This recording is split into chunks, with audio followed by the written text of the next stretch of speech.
सरस्वत्यै नमः। ॐ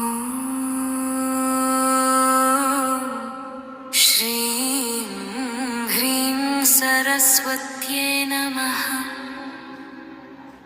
या कुन्देन्दुतुषारहारधवलाय शुभवस्त्रावृता या वीणावरदण्डमण्डितकराय श्वेतपद्मासना या ब्रह्माच्युतशङ्करप्रभृतिभिर्देवै सदा पूजिता सा मां पातु सरस्वती भगवती निःशेषजाड्यापहा। दोर्भिर्युक्ता चतुर्भिः स्फटिकमणिनिभैरक्षमालङ्गधाना हस्तेनैकेन पद्मं सितमपि च सुखं पुस्तकं चापरेण भासा कुन्देन्दुशङ्खस्फटिकमणिनिभा भासमाना समाना सा मे वाग्देवतेयं निवसतु वदने सर्वदा सुप्रसन्ना।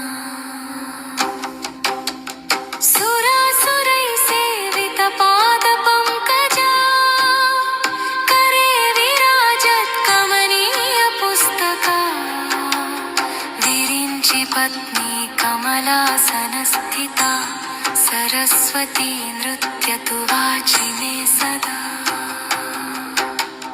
सरस्वती सरसिजकेसरप्रभा तपस्विनी सितकमलासनप्रिया घनस्तनी कमलविलोललोचना मनस्विनी भवतु वरप्रसादिनी।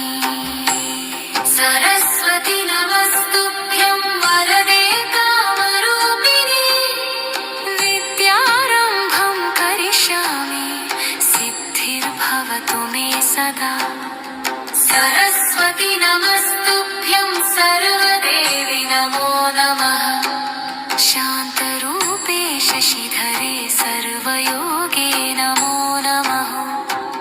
नित्यानन्दे निराधारे निष्कलायै नमो नमः।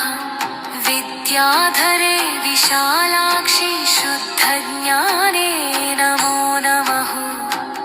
शुद्धस्फटिकरूपायै सूक्ष्मरूपे नमो नमः।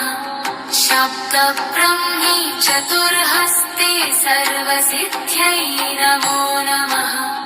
मुक्तालङ्कृतसर्वाङ्ग्यै मूलाधारे नमो नमः। मूलमन्त्रस्वरूपायै मूलशक्त्यै नमो नमः। मनोन्मनिमहायोगे वागीश्वरि नमो नमः। वाग्म्यै वरदहस्तायै वरदायै नमो नमः। वेदायै वेदरूपाय वेदान्तायै नमो नमः। गुणदोषविवर्जिन्यै गुणदीप्यै नमो नमः। सर्वज्ञाने सदानन्दे सर्वरूपे नमो नमः। सम्पन्नायै कुमार्यै च सर्वज्ञेते नमो नमः। योगानार्य उमादेव्यै योगानन्दे नमो नमः। दिव्यज्ञानत्रिनेत्रायै दिव्यमूर्त्यै नमो नमः।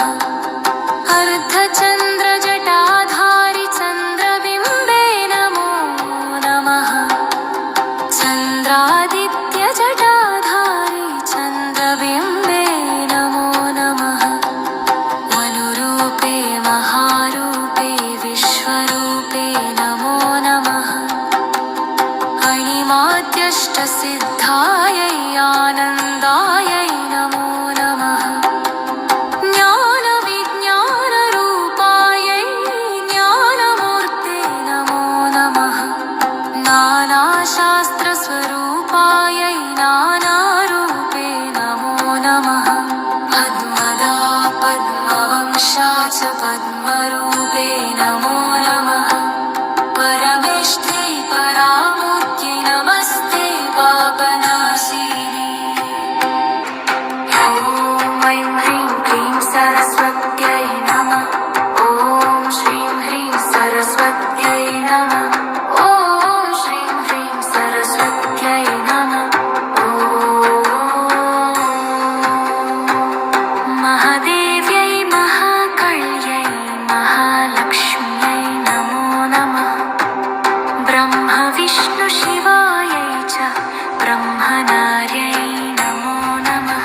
సరస్వత్యై నమః.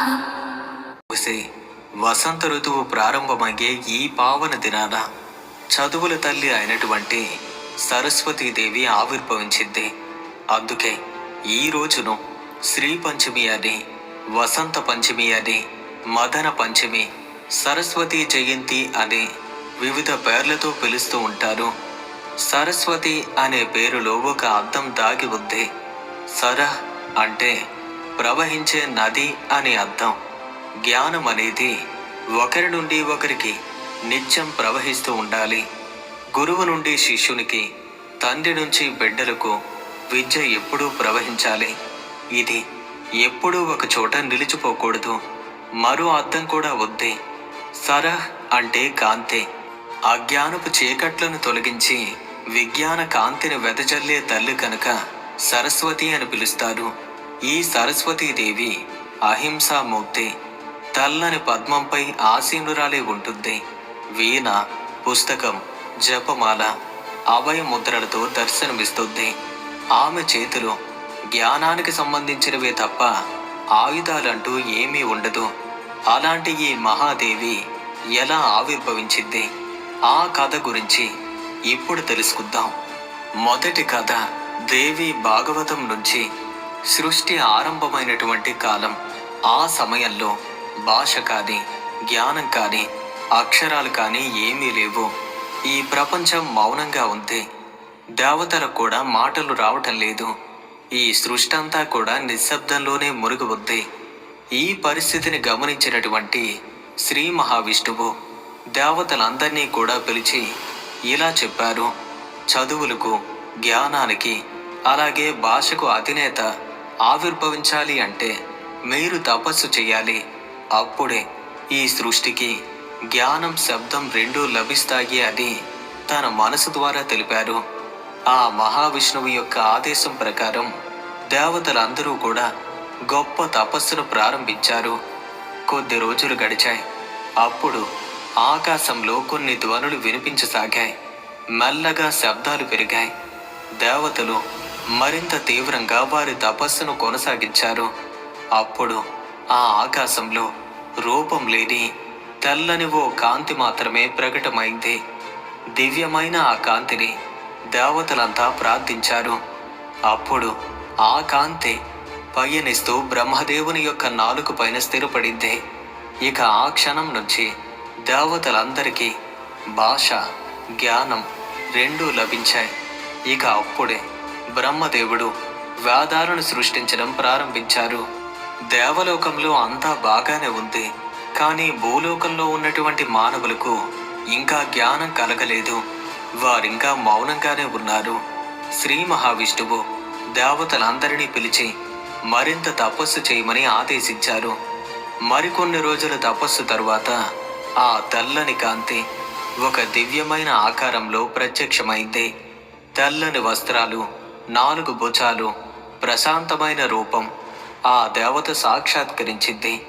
ఈ పావన దినాన్నే మాఘ శుక్ల పంచమి అంటారు. శ్రీ మహావిష్ణువు ఈ తిథిని సరస్వతీదేవి జన్మదినంగా ప్రకటించారు. అందుకే ఈ రోజును సరస్వతీ పంచమి, అలాగే శ్రీ పంచమి అని కూడా పిలుస్తారు. ఇంత జరిగిన తరువాత కూడా చాలామంది భూలోక వాసులకు ఇంకా జ్ఞానం కలగలేదు. వారు మాట్లాడటం లేదు. అప్పుడు శ్రీ మహావిష్ణువు సరస్వతీదేవి పూజా విధానాన్ని వివరించారు. ఆ విధానం ప్రకారం భూలోకంలోని ప్రజలు సరస్వతీదేవిని పూజించారు. అప్పుడు వారందరికీ కూడా జ్ఞానం, బుద్ధి, భాష ఇవన్నీ కూడా లభించాయి. ఇది మొదటి కథ. ఇప్పుడు మనం రెండవ కథను తెలుసుకుందాం. ఇది బ్రహ్మవైవర్త పురాణంలో చెప్పబడింది. సృష్టి పూర్తయిన తరువాత బ్రహ్మదేవుడు తన సృష్టిని చూసి కలత చెందాడు. దేవలోకంలో కానీ, భూలోకంలో కానీ, ప్రజలకు కానీ, దేవతలకు కానీ ఎవ్వరికీ జ్ఞానం లేదు. అంతా మౌనంగా ఉన్నారు. ఈ లోపాన్ని గమనించిన బ్రహ్మదేవుడు శ్రీ మహావిష్ణువును ప్రార్థించారు. శ్రీహరి బ్రహ్మదేవుడితో ఇలా చెప్పారు. బ్రహ్మదేవ, నువ్వు ఇప్పుడు ఒక రచన చెయ్యి. సమస్త లోకాలకు జ్ఞానాన్ని ప్రసాదించే శక్తిని ఆవిర్భవింపజేయు. మహావిష్ణువు యొక్క ఆదేశం విన్న బ్రహ్మదేవుడు తన కమండలంలోని పవిత్ర జలాన్ని చిలికారు. అదే సమయంలో తన మనస్సులో ఒక యోగ శక్తిని ఆవాహనం చేసుకున్నారు. అప్పుడే ఈ ప్రపంచంలో ఒక అద్భుతం జరిగింది. ఆ నీటిని చిలికించిన ప్రదేశంలో అత్యంత సుందరమైనటువంటి ఒక అద్భుతమైన దేవత ప్రత్యక్షమైంది. ఒక చేతిలో మధుర వేద, మరో చేతిలో జ్ఞాన పుస్తకం, మరో చేతిలో వరమాల, తెల్లని వస్త్రాలు, తెల్లని కమలంపై ఆ దేవత ఆసీనురాలైంది. బ్రహ్మదేవుడు ఆమెకు సరస్వతి అనే నామకరణం చేశారు. బ్రహ్మదేవుడు సరస్వతీదేవితో ఇలా వేడుకున్నారు: దేవి, ఈ సమస్త లోకంలో శబ్దం లేదు. నీ అందమైన వీణతో సురాగాలు వాయించు. నీ మధుర స్వరాలతో ఈ సృష్టికి శబ్దాన్ని ప్రసాదించు. సరస్వతీదేవి బ్రహ్మదేవుని యొక్క ఆజ్ఞను అనుసరించి ఆ వీణను వాయించారు. ఇక ఆ వీణ నుంచి మధుర స్వరాలతో అద్భుతం జరిగింది. నీటికి కదలిక వచ్చింది, గాలికి స్పందన వచ్చింది. సమస్త ప్రాణులకు మాటలు వచ్చాయి. ఈ లోకమంతా మధుర గానాలతో నిండిపోయింది. ఇక ఆ క్షణం నుంచి సంగీతానికి, బుద్ధికి, జ్ఞానానికి సరస్వతీదేవి ఆరాధ్య దేవతగా మారారు. ఇది జరిగినది పంచమ రోజున. అందుకే ఈ రోజును వసంత పంచమి, శ్రీ పంచమి, అన్నింటికంటే ముఖ్యంగా ఆ రోజు సరస్వతీదేవి యొక్క ఆవిర్భావం జరిగింది కనుక ఆ రోజును మనం సరస్వతీదేవి యొక్క జన్మదినంగా జరుపుకుంటున్నాము.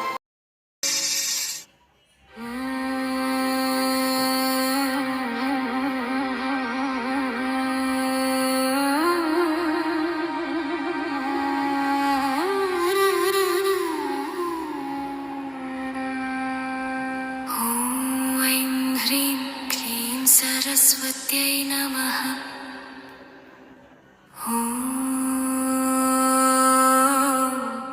श्रीं ह्रीं सरस्वत्यै नमः।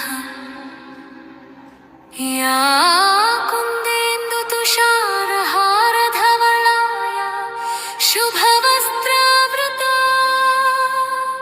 या वीणावरदण्डमण्डितकराय श्वेतपद्मासना, या ब्रह्माच्युतशङ्करप्रभृतिभिर्देवै सदा पूजिता,